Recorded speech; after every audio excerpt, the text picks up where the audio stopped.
Palestine, Israeli bombardments against several areas in Gaza left 7 people killed and more than 30 others injured. In the Netherlands, the International Court of Justice hosts a hearing in which Mexico sues Ecuador following the assault on the Mexican embassy in Quito. And in Argentina, the lower chamber of Congress approved in general Milei's flagship project, also known as the Basis and Starting Points Law.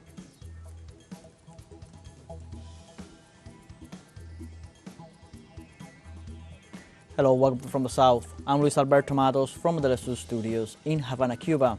We begin with the news.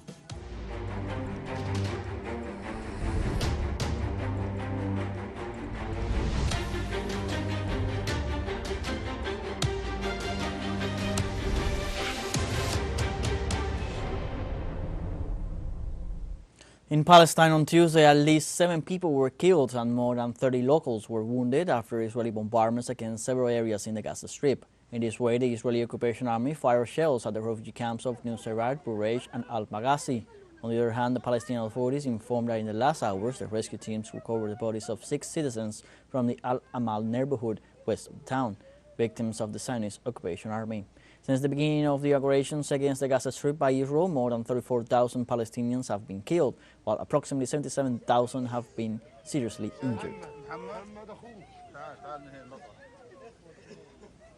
Israeli media reports that senior government authorities are on alert to prevent the International Criminal Court from issuing an arrest warrant against Prime Minister Benjamin Netanyahu for starving several Palestinian citizens to death. According to the diplomat who revealed the information in an interview, both the National Security Council and the Ministry of Foreign Affairs are working at every level to prevent the arrest warrant. The order that could be issued against other Zionists is based on the complaint filed by the government of South Africa before the International Court of Justice. While the UN Tribunal deals with disputes between states, the court works in issues related to criminal matters regarding individuals instead of countries.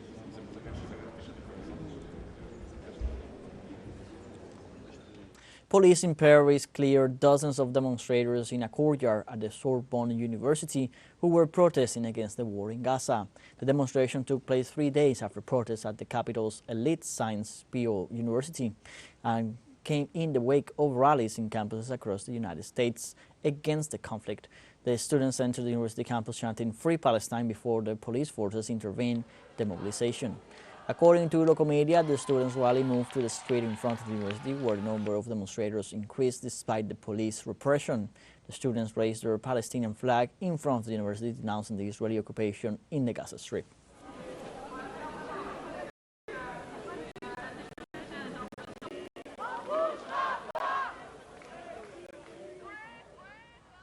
Hundreds of students, pro-Palestinian protesters and other activists made a common front at the universities of Southern California and California, both in Los Angeles. The students demand the boycott, the divestment of funds and sanctions against the U.S. companies involved in the provision of military aid to Israel. The protests have spread to university campuses across the United States and some European countries.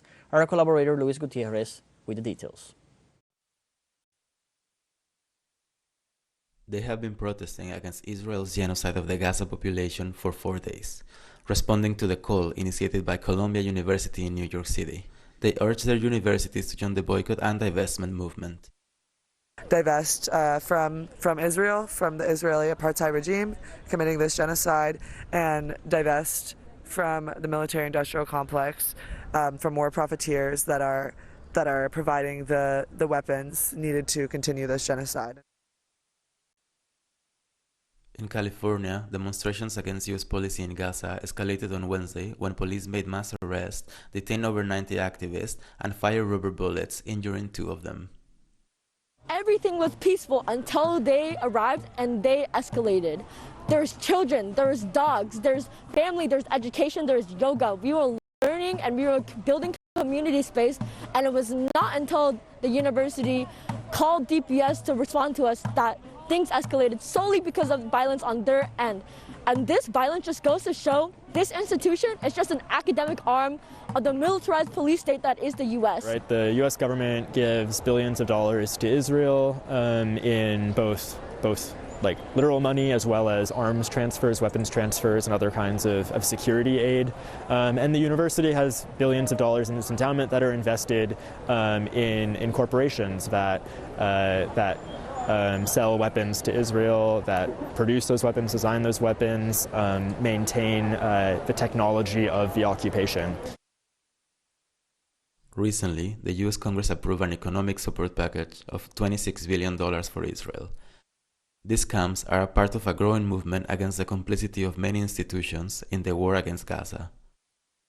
Our stance is that there will be no business as usual until the university discloses all of its investments and divests entirely from industries that benefit from the genocide. Protests in the United States have not stopped since October 7 last year. What civil society demands is an immediate ceasefire and an end to the occupation of Palestinian territory. For teleSUR, Luis Gutierrez from Los Angeles, California. Let's take a short break, but remember you can join us on TikTok at teleSUR English, where you will find news in different formats, news updates, and much more. Other stories coming up. Stay with us.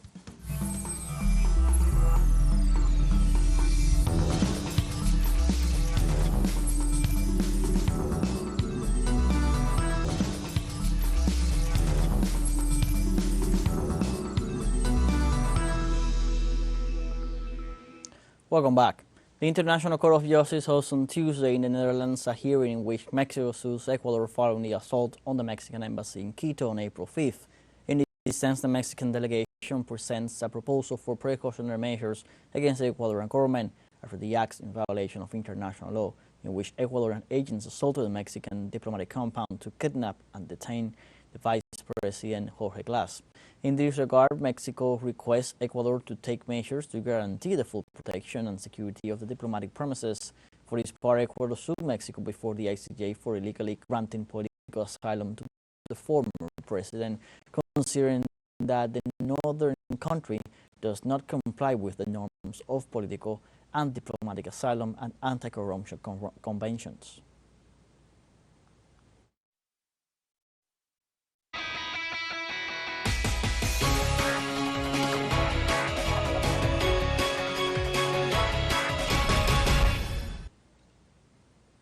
Mexicans residing abroad cast their mail votes for the electoral process that renews the presidency of the Republic, the Senate, the Chamber of Deputies, and the governorships of several states.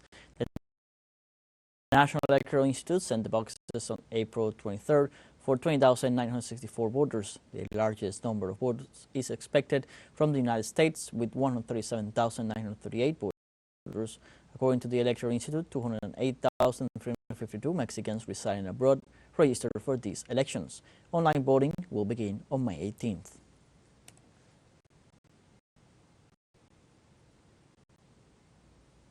Mexico is experiencing an eventful electoral prelude, considered one of the most important in its history. Millions of citizens watched the second debate of the three presidential hopefuls. The face-to-face meeting was defined by the proposals of Claudia Sheinbaum of Morena, Xochitl Galvez of the Institutional Revolutionary Party and other right-wing organizations, and Jorge Alvarez Maínez of the Movimiento Ciudadano Party. Issues such as climate change, crime, employment and wages, as well as everything related to the energy sector, were covered. An aggressive participation of the right-wing candidate, who needs to rebound in the polls, added a tense tone focused on the Morena candidate, who tried to fixate on current issues such as poverty and inequality.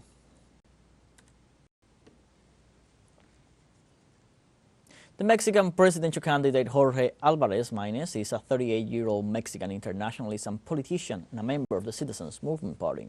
During his candidacy, Alvarez proposed the demilitarization of public security, the autonomy of the judiciary, a universal pension system with a gender perspective, and guaranteed access to banking services. During the first presidential debate, he promised to be a new kind of politician, as opposed to the parties of the old class. He began his political career as a militant of the Democratic Revolution Party in 2003. He was president of the Municipal Strengthening Commission and served as federal deputy in the Congress of the Union.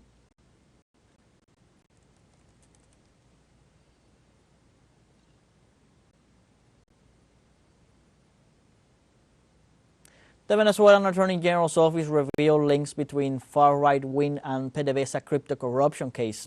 Attorney General Tarek William Saab mentioned that the perpetrators of the crime not only sought to rob the country through the oil operations, but also intended to carry out a political conspiracy to destabilize the nation. Saab informed that according to the corruption case investigations, Tarek El-Aissami, Samark Lopez, Julio Borges, and Leopoldo Lopez also sought to destroy the national economy from within. The Attorney General also pointed out that so far 66 people have been arrested during the PDVSA crypto case investigation.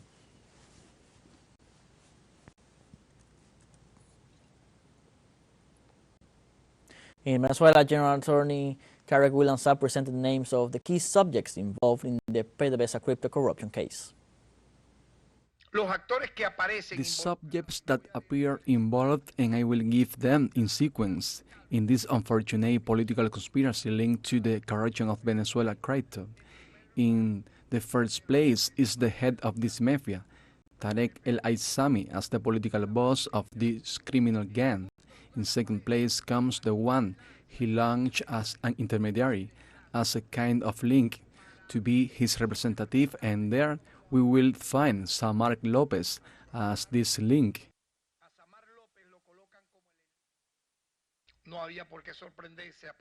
There is no reason to be surprised that this guy also appears, a person who has led hundreds of Venezuelans to death in 2014 and 2017, obsessed with power, with the Getaway program and the signatories to it.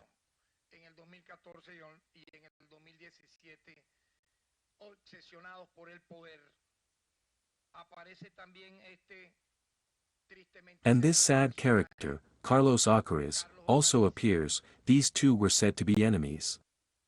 Leopoldo Lopez over here, Carlos Alcaraz over here, but no.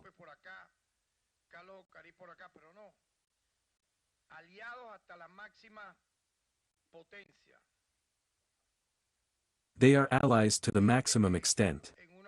This one, who in one of the phone calls seems to be suffering from reflux as if he had the hiccups, Carlos Vecchio, suffers from reflux. Haitians continue to denounce they are living in a violent climate due to the presence of criminal groups, while their nation is in the process of laying the groundwork to reordering the political life of the Caribbean country. In this sense, the latest United Nations report highlighted that the Haitian people are living through the worst spiral of violence in 2 years in the first quarter of 2024. More than 2,500 victims between dead and wounded have been counted due to violent incidents. In this sense, the International Organization for Migration indicates that in March 2024 alone, more than 53,000 people left Port-au-Prince due to upsurge of incidents.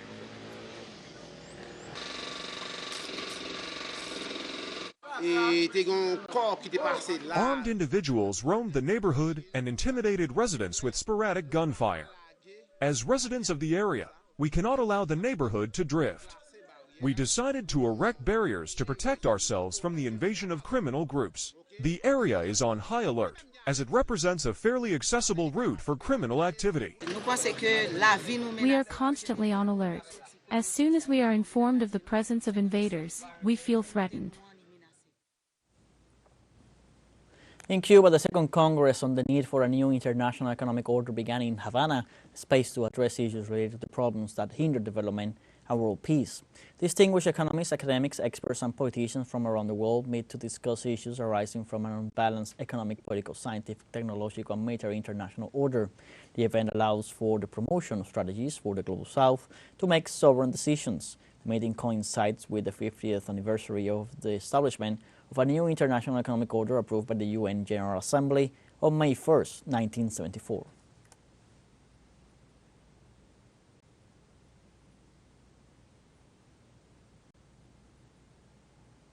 As we were reporting, the Second Congress on the new International Economic Order is sponsored by the National Association of Economists of Cuba and the Progressive International. By the way, our reporter Irma Shelton contacted the coordinator of the Progressive International, David Adler. Hello, I am from the capital here in Havana. With me, Mr. Adler, Mr. David Adler, who is coordinator of the Progressive International. It's a pleasure to meet with you. What is the main objective of this Congress? So we're here representing over 25 countries around the world for this 50th anniversary Congress on the new International Economic Order. I think for three main reasons.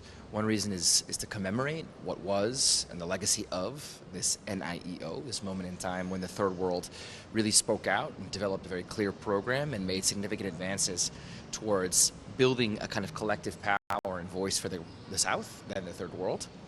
The second is to deliberate.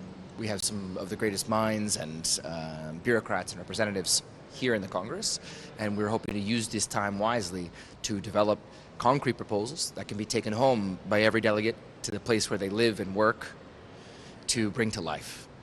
And in the third sense, it's to build a kind of community, an epistemic community and a political community that can together hold the political will to bring those proposals to life so that people don't feel so alone in their own communities, in their own parliaments, in their own committees, but rather feel that they can rely on this amazing group of scholars, of academics, of thinkers, of researchers to inform and motivate more serious, coordinated collective action by the world's South. Okay, thank you very much. We go back to our studio. We have a fun short break coming up, but before we invite you to join our WhatsApp community for our English-speaking audience, you can scan the QR code on screen to join directly and share the link to reach more people. Constant news coverage of Latin America and the Caribbean as well as the rest of the world. Stay connected and informed with teleSUR. Fun short break, don't go away.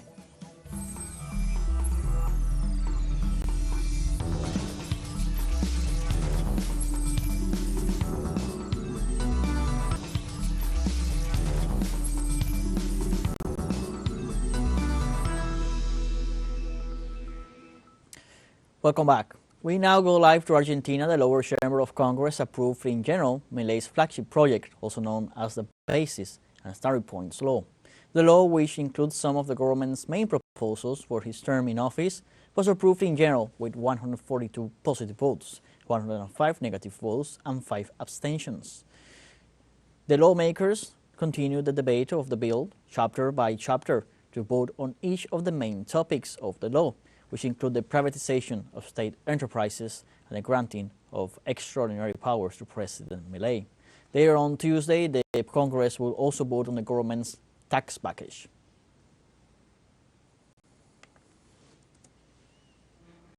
Y después la diputada Carla Carrizo y votamos. Gracias, señor presidente. Efectivamente, era para agregar la... Meanwhile, Argentine workers at cooking oil pressing plants joined a 72-hour strike in protest against the reform package that is being promoted by Javier Milei's government. Cooking oil sector workers announced that the strike will last indefinitely, and over 80% of the country's oil mills employees will join the pressure measure. Experts warn that the indefinite strike will affect the harbor of San Lorenzo, the main agro-exporting hub of the country.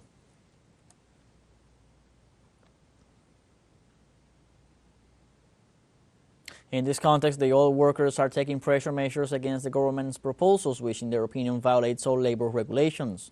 Likewise, the representative of the State Workers Association stated that with the work stoppage, they will suspend exports and sanitary controls at national level in order to stop the government's law proposals. If President Milei's flagship proposal is approved, the national government will have the power to reduce or dissolve any body linked to the state.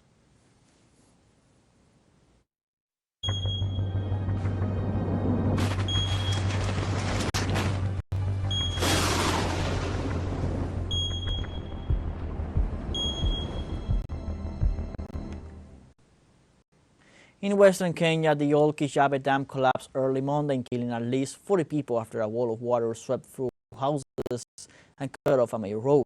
Kenya's Interior Minister Kithure Kindiki ordered the inspection of all public and private dams and water reservoirs within 24 hours starting Monday afternoon to avoid future incidents. The ministry said recommendations for evacuations and resettlement would be done after the inspection. The Kenya National Highways Authorities issued an alert warning motorists to brace for heavy traffic and debris that blocked roads.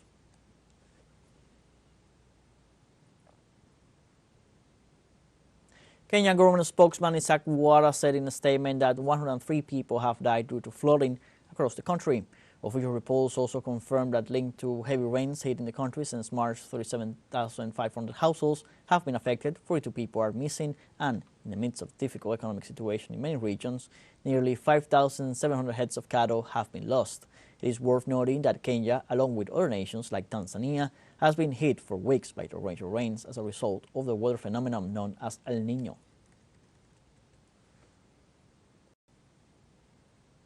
Drought and heat wave continued to strike the Philippines on Monday as a result of low rain since November and the El Niño weather pattern, which brings drier conditions and scorching temperatures in this regard.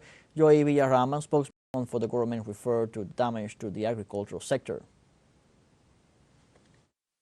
The Department of Agriculture has reported devastation in terms of cost. It's 3.94 billion pesos, but that may change within the day or within the week. That's equivalent to about 66,000 hectares of affected land. It's very difficult because it's unpredictable. As I mentioned, as I used the example of temperature, you can't find a solution to that.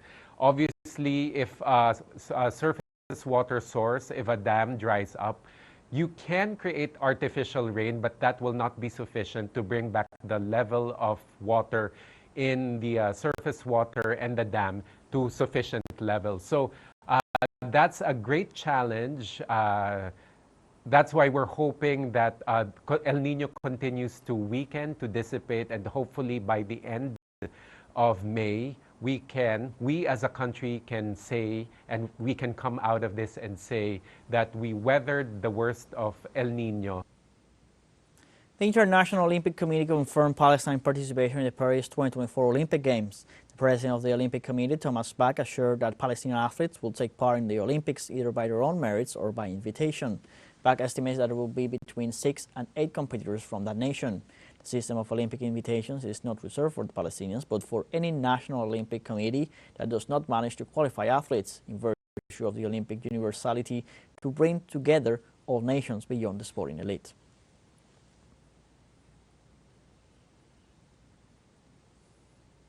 We have come to the end of this news brief. You can find these and many other stories on our website at telesurenglish.net.